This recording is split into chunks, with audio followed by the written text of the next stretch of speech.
and then you move into the final tweaks, and this is where you put in all the subtle emotion. So you can hear the difference between those are those extra poses where there's just that little flick in the walk.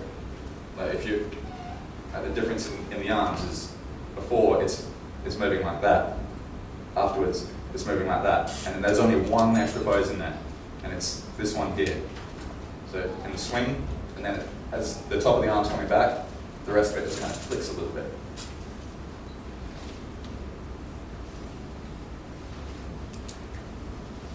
Now, all of this sort of stuff, I learned for myself. I didn't go to college, I didn't take a course. It was just using Blender, just trying it for myself, looking at how other people do it, watching people, just trying to break down all the principles of it. So once I knew how to use Blender, I just started to work on the principles of animation, watching everyone see how they move. Movies are really good. There's some reference. I mean, hardly anything's original these days. Sometimes when you see a movie, like most of the time when people describe a new movie that's out, say, "Oh, you got to go and see this." Think of it as like The Matrix crossed with Titanic. So you draw from what you know, and that's it's very present in the entertainment industry today. So if you're making something, like Parrot Boy, you can say it's kind of like Astro Boy and Iron Man. So when you're animating it, you could watch those shows and movies and get a feel for it, get the reference from that. Sometimes it might not even be in the most obvious movies, like a short film I did called Lighthouse. I'm not sure how many of you have seen it. Got a few nods. There's a scene there where he's just broken the lens at the top of the lighthouse, and it's already been established he's a very closed off and doesn't like the rest of the town sort of character. And then there's this conflict in his head where he sees the ship coming towards the cliffs, and he looks down to the town, and he's like, "Oh, I need to get help from them, but I don't want to because it clashes with who I am." And it's this close up in his face where you can see all of that happening. I got reference from that from King Kong. It's I'm not sure if you had seen the movie or can remember it. There's a point where I forgot the guy's name, but it's the guy that the girl ends up going for instead of Monkey. And it's just after they've gotten back to New York, and he's watching a play, and they're talking about the mistakes, like just out of coincidence in the play, they're talking about the mistakes that he's just made. So there's that sort of change in his and it's a close up on his face, and it's like, "Oh, I left the girl, but I really shouldn't have. Oh, maybe I should go back." And just kind of deciding at the same time, and goes, "All right, I will," and then gets up and leaves.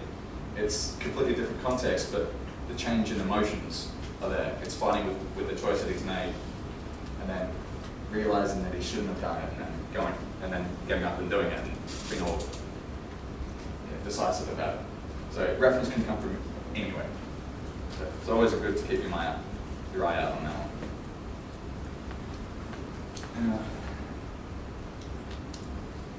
Now, through all of that experience and work, looking at how people walk, just getting it wrong, and having people who are better than me give critique.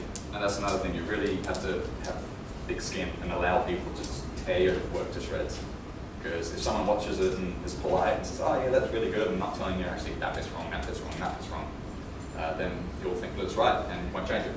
You've got to learn from your mistakes. So yeah, through all that, and over the 6 years that I've been working and going from studio to studio, it's given me the skills that I have now. Now, those skills have got me a lot of recognition from the 3D community, from films like Sintel, Lighthouse, Kajimba. Another one I just came back from in Paris working on was Babiolos.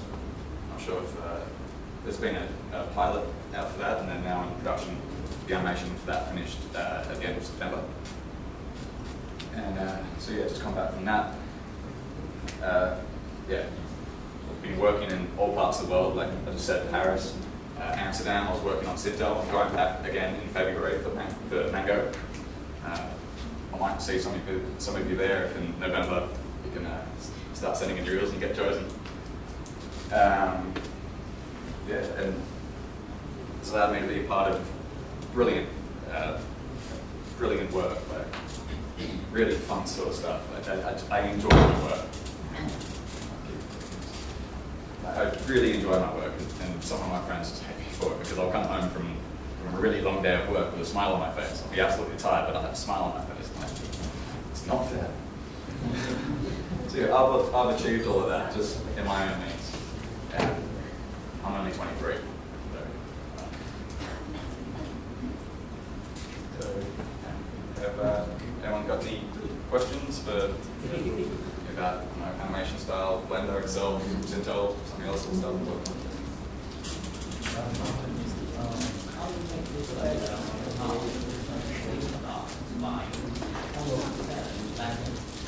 Feathers. The question was how to make feathers. It'd be the same sort of thing as hair. It'd be growing a particle system from the mesh. The only difference is instead of growing hair, you'd set it as objects. So you make one or a little set of feathers and then just emit them from hair. And then from that you can get the dynamics of the hairs, the fluttering, like in the owl, which I can bring up again.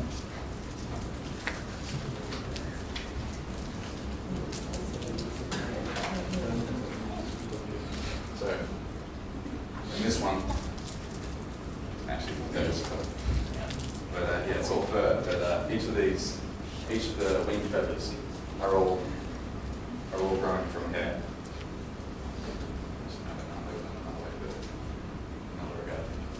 Yeah, so it's just growing it from the particle system on the mesh.